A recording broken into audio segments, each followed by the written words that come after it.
मेरी एक बात सुन भाई, मानव रहे, इस तस्करी देश में में तो- महाभारत दोहराई जा रही है। आज दुशासन का राज है। आज द्रौपदी का चीरहरण वहां हो रहा है, मणिपुर में हो रहा है, और कोई नहीं बोल रहा। आज वो सभा चल रही है और इनका अंत नजदीक है, इसीलिए ये ऐसी बातें हो रही हैं। पहले एनसी को अलविदा कहा था, अब आपको कह दिया और हाथ को पकड़ लिया। सर, स्वागत आपका। नमस्कार जी। कोई तो पार्टी छोड़ दो। तो अब आपने लड़ाई ये कैमरे पे लड़नी है या पार्टी बदल कर खुश हो गए या सड़क पर भी उतरेंगे? वो सर्दियों के दिनों में ऐसे काला कोट डाल के समझते हैं वो डॉन बन गए। उन लोगों को कहना चाहूंगा, हुकूमतें बदलती हैं और अगली हुकूमत आएगी, आप जैसे लोगों से हिसाब लिया जाएगा और ये मीटर उतार के तभी में फेंक देंगे। मैं आज टोल बीजेपी और आरएसएस के लोगों को याद दिलाना चाहता हूँ, जब 40 रुपए लगते थे लखनऊ रुपए, तो आपने कहा था ये हिंदुओं की श्राइन के ऊपर माता वैष्णो देवी और अमरनाथ श्राइन के ऊपर जजिया लगाया है मुस्लिम हुकूमतों ने, तो हम आएंगे तो हम इनको उड़ा देंगे। अच्छा उड़ाया आपने।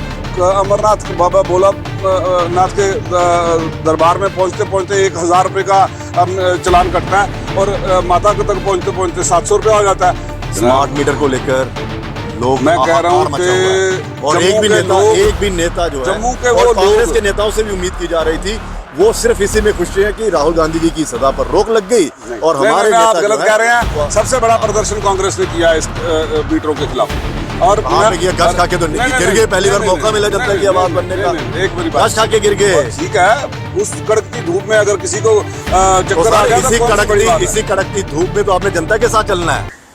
नमस्कार, जम्मू संवाद देख रहे हैं आप और मैं हूं ललित खजूरिया। मौसम बरसात का है, लेकिन इस बरसात के मौसम में जो आग लगी है वो राजनीतिक पार्टियों ने लगा दी है।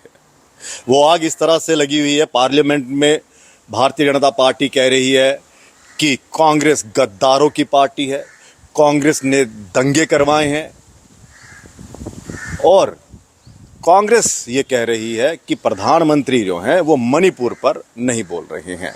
इस बीच कांग्रेस को उस समय और ज़्यादा कह सकते हैं कि मनोबल बढ़ गया जब सुप्रीम कोर्ट ने राहुल गांधी की सज़ा पर रोक लगा दी। एक जोश देखने को मिला, और जोश है वो फैसला दिल्ली में आया, सुप्रीम कोर्ट ने सुनाया, लेकिन उस फैसले की गूंज जम्मू में सुनाई दी। और जम्मू में फिर जो हुआ वो सब ने देखा कि कैसे आम आदमी पार्टी और दपाप की जो पार्टी है उनके नेताओं ने उसको त्यागा और कांग्रेस ज्वाइन कर ली। और अब चुनौती देनी है भारतीय जनता पार्टी को जम्मू कश्मीर में। उन्हीं में से एक जोशीले नेता तरनजीत सिंह टोनी जी भी हैं, जो आपको अलविदा कह गए। पहले एनसी को अलविदा कहा था, अब आपको कह दिया और हाथ को पकड़ लिया। उन्हीं से हम बातचीत करेंगे कि किस तरह से विपक्ष की भूमिका निभाएंगे या फिर सरकार भी बनाएंगे जब मौका मिलेगा। सर, स्वागत आपका। नमस्कार जी। कोई तो पार्टी छोड़ दो। क्या छोड़ दो? नहीं, हमने पहले नेशनल कॉन्फ्रेंस में ही मेरी सियासी पार्टी थी जो शुरुआत से थी। मैं तो छात्र राजनीति थी, 10 साल में जम्मू यूनिवर्सिटी प्रेसिडेंट था, मैं हायर सेकेंडरी में प्रेसिडेंट रहा, कॉलेज में, कॉमर्स कॉलेज में प्रेसिडेंट रहा। मतलब नेतागिरी की है जो जब भी की नेतागिरी की। इसमें कोई दो राय नहीं है। हमने लोगों के, युवाओं के, स्टूडेंट्स के, सबके मुद्दों को उभारते रहे हैं। और जब देखा कि नेशनल कॉन्फ्रेंस की लीडरशिप भी बरगलाई गई हमारे खिलाफ, ऐसा उनको पढ़ा दिया गया कि ये पार्टी के हक में नहीं है, और हमने देखा जब पार्टी की लीडरशिप पे हम पे भरोसा नहीं है, जिसकी मैंने जंग लड़नी है उसको मुझ पे भरोसा नहीं है, तो हमने वहां से अलविदा कह दिया और इंडिपेंडेंट चुनाव जीता। आपके सामने 2016 में छोड़ा और बिना पार्टी के हमने जीत के दिखाया पार्टियों को भी कि हम अपने दम पे भी बुनियादी, और हराया भी किसे? पूर्व मंत्री, जनाब पूर्व मंत्री 2 बार वो विधायक रहे हैं भारतीय जनता पार्टी के, श्याम चौधरी जी, उनको हराया। कोई छोटी मोटी हस्ती को थोड़ा हराया था आपने। वो देखो, उनके साथ करनी सेना थी और हमारे रथ में कृष्ण सवार थे। हमारे साथ उस वाहेगुरु की मेहर थी। पर आप ये समझ लो कि हमने सच की लड़ाई, जंग लड़ी और वो उसमें हमें जीत प्राप्त हुई। और अहंकार को कभी कभी परमात्मा तोड़ता ही है, कभी कभी नहीं, हमेशा तोड़ता है। और वही बात हुई। और मैं दूसरी बात ये कहूँ कि देखें, जब मैंने आज़ाद उम्मीदवारी के हैसियत से जीता यहाँ पर प्रदीप मित्तल प्रभारी थे और सह प्रभारी उनके साथ थे मनीष सिन्हा। उन्होंने हमें अप्रोच किया, केजरीवाल जी के बारे में बताया, पॉलिसीज के बारे में बताया, जो मुझे लगा कि बहुत ही पीपल फ्रेंडली पॉलिसी है। और जब मैं केजरीवाल जी से मिला, वो भी निहायत एक बढ़िया इंसान है और गरीबों के हमदर्द नेता हैं, मसीहा हैं गरीबों के, इसमें कोई दो राय नहीं है। मैं आज कांग्रेस ज्वाइन करने के बाद भी मैं किसी को मैं नहीं करता हूँ। फिर भी आपने जब एनसी छोड़ी थी तब भी आपने कोई नहीं, मैं आज भी फारूक अब्दुल्ला की मैं आज भी कदर करता हूँ। वो यहाँ पूरे जम्मू कश्मीर की रियासत के एक फादरली फिगर। वरना यहाँ पे क्या होता है कि कोई पार्टी छोड़ के चले जाता है और फिर करने लगता है उनकी बुराई। देखो, मैं आज भी मानता हूँ उमर अब्दुल्ला एक स्ट्रेट फॉरवर्ड, काइंड हार्टेड, लेकिन भोले इंसान है। जब आम आदमी बदलाया जा सकता है। ठीक है, जब आम आदमी पार्टी आपने ज्वाइन की तो क्या लग रहा था कि यहाँ के सीएम हैं? नहीं, देखें, वो हमने ये नहीं सोचा कभी भी। हमने ये नहीं सोचा। हमें ये था कि लोगों की बेहतरी के लिए हम आवाज उठाएंगे, आगे चलेंगे। तो उसमें जब उन्होंने मुझे टच किया तो मैंने उनके साथ बातचीत की और मैं उसमें चला गया। लेकिन उसके बाद एक नेता छोड़ता चला गया और पार्टी में कभी कोई छोड़ के जाता है तो चिंतन मंथन होता है, भाई क्यों कोई छोड़ के चला गया, कैसे हमारी पार्टी, हमें बढ़ाना है इस पार्टी को।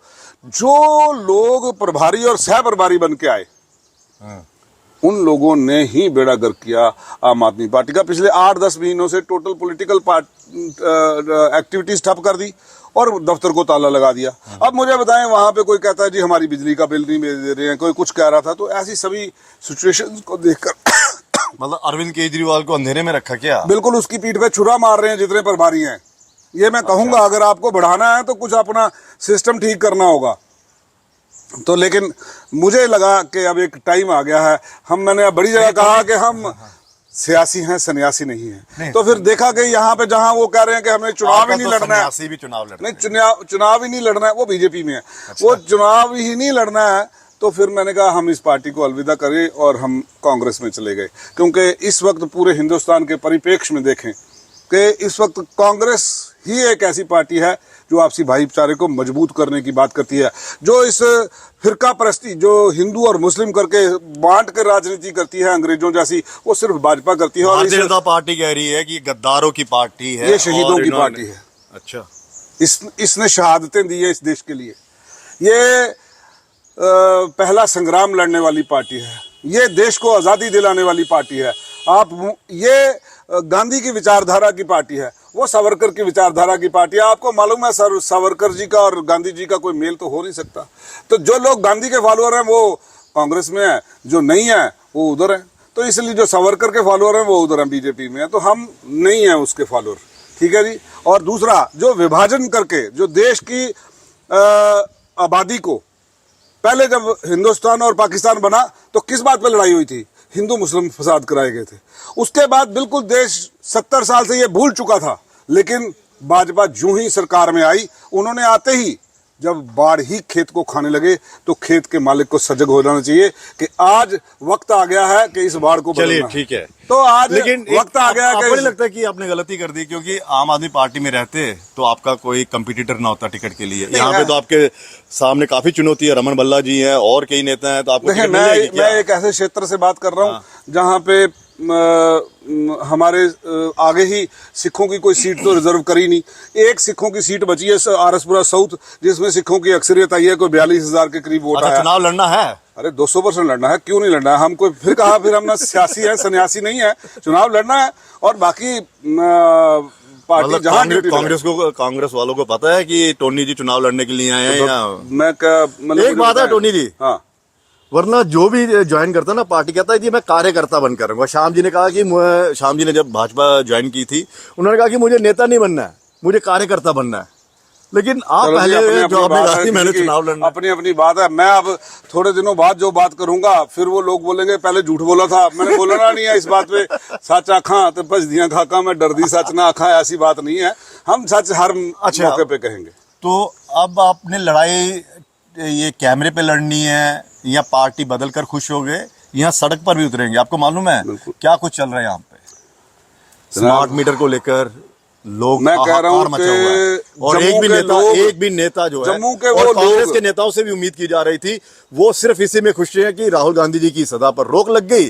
और हमारे नहीं, आप नेता गलत जो कह रहे हैं। वो- सबसे बड़ा प्रदर्शन कांग्रेस ने किया है इस मीटरों के खिलाफ। और कहां पे किया? गश खा के तो गिर गए। पहली बार मौका मिला जनता की आवाज बनने का। एक बारी बात गश खा के गिर गए। ठीक है, उस कड़कती धूप में अगर किसी को तो चक्कर आ सर गया तो कौन सी बड़ी बात है? इसी कड़कती धूप में तो आपने जनता के साथ चलना है। तो कोई कौन सी बात है? यह फिर सुविधा है। संभलेंगे, फिर चलेंगे। यह सुविधा है। ना आप योगेश साहनी जी की बात कर रहे हैं हमारे। नहीं, मैं वो नहीं कह रहा। मैं आपको बता दूं आप किसकी बात कर रहे हैं। मैं ये कह रहा हूँ कि कांग्रेस जो है वो मजबूती मैं से ये खड़ा कह है। रहा हूँ कि कांग्रेस को पहली बार मौका मिला था जनता की नहीं, आवाज कौन सी बनने बात है? का। हमारे को तो हम तो मौका ही मौका हम कर रहे हैं, प्रदर्शन जब से कर रहे हैं, लेकिन ये कहाँ पे गूंगी कर बैरी रहे हैं? सरकार सुन नहीं रही। ये उन लोगों की सरकार है। ये तो अगर ये जालिमों की सुन नहीं सरकार। रही है तो किस तरह से जगाओगे आप? जनाब, लोग इसलिए भी खामोश हैं। एक अच्छा। और आपको बता दूं, कहते अच्छा। खामोश ये मंजर है, खामोश किनारा है, तूफान के आने का एक ये भी इशारा है। आने दो समंदर इसलिए खामोश है। इसलिए आने दो इलेक्शन का वक्त, लोग एकदम इनके खिलाफ वोट डालेंगे, इनकी धज्जियां उड़ा के रख देंगे, इनको पर कच्चे उड़ जाएंगे। वो कहते हैं ना, वो हाल होगा। ये लोग जो 50 की पार करते हैं बात, वो लखनपुर से पार होंगे। सड़क जो आपका ये हाईवे है, ठीक है ना, कठुआ नेशनल हाईवे जी, ये अभी मतलब 6 लेन 8 लेन जो भी बन रहा है, यहाँ पे चौड़ीकरण एक्सप्रेस वे बन रहा है। नहीं नहीं, चौड़ीकरण आप हो रहा है। गलत कह रहे हो। तो वो बन गया हुआ है, तभी तो 4 टोल प्लाजे और लगाने हैं इधर। हाँ, मैं वही कह रहा हूँ ना। बीजेपी कह रही है इसके ऊपर 4 टोल प्लाजे और लगाने हैं। मैं ये कह रहा हूँ कि अगर जब बनता तो तब टोल चलता, अभी बना ही नहीं है तो टोल अभी भी लग रहा है। तो इसको रोकने के लिए क्या करोगे आप? तो मैं आज ये टोल बीजेपी हटेगा? और आरएसएस के लोगों को याद दिलाना चाहता हूं, जब 40 रुपए लगते थे लखनपुर पे, तो आपने कहा था ये हिंदुओं की श्राइन के ऊपर, माता वैष्णो देवी और अमरनाथ श्राइन के ऊपर जजिया लगाया है मुस्लिम हुकूमतों ने, तो हम आएंगे तो हम इनको उड़ा देंगे। अच्छा उड़ाया आपने। अमरनाथ बाबा भोला नाथ के दरबार में पहुंचते पहुंचते 1000 रुपए का चलान कटता है, और माता के तक पहुंचते पहुंचते 700 रुपया हो जाता है। तो ये जो आप देखते हो बन टोल प्लाजा और ये जो है बड़ी ब्राह्मणा के पास, ये डिस्टेंस ही क्वालिफाई नहीं करता। और फिर और ना ही ये तो जजिया नहीं लगता। ना ही लखनपुर और ये वाला डिस्टेंस। मैं कह रहा हूं ये जजिया नहीं लगता अब बीजेपी और आरएसएस को। अब बोलते अगर देश की तरक्की चाहिए पैसे तो देने पड़ेंगे। अच्छा, जब दूसरे थे तब नहीं देने पड़ते थे। 400 का सिलेंडर इनको महंगा लगता था, 1200 का सस्ता लगता है। 10 रुपए किलो टमाटर जो है महंगा लगता था, आज 250 रुपया टमाटर हो गया। वही तो कह रहा, इतनी महंगाई बढ़ रही है तो कौन बोलेगा? हम बोल रहे हैं, लेकिन ये सुनने कैमरे ये के कह आगे रहे बोल रहे हो ना। नहीं, हम या लोगों में डरते हो भी आप लोग? आप डरते हो क्योंकि डर इस चीज का है। किस बात का डर है? भाई कांग्रेस के लीडर कहते हैं कि जब भी हम प्रदर्शन करने की कोई कोशिश करते हैं या हम बोलेंगे तो जेलों में डाल देंगे। क्या मालूम कोई ईडी शीडी ये पीछे लगा देंगे। तो क्या किया सा कांड लगा आपने, लेंगे जनाब। जो ईडी से डरते हैं? नंगा नहाएगा क्या, नचोड़ेगा क्या, क्या ले ये तो लेंगे? आप हो ना। तो ठीक है ना जनाब। नहीं आए हो। नहीं है। हम जहां पहले थे वहां कौन सा कम बोलते थे, डट के बोला। लेकिन जहां गलत होंगे वहां बोलेंगे, और जहां सही होंगे वहां सराहेंगे भी। इस समय मैं वही कह रहा हूँ, बिजली का सबसे ज्यादा संकट है। स्मार्ट मीटर को लेकर लोग बहुत परेशान है। और एलजी साहब कहते हैं कि जम्मू के लोग जो हैं आईफोन रख लेते हैं, 3-3 स्टोरी बिल्डिंग बना लेंगे अपने, बिल नहीं देंगे।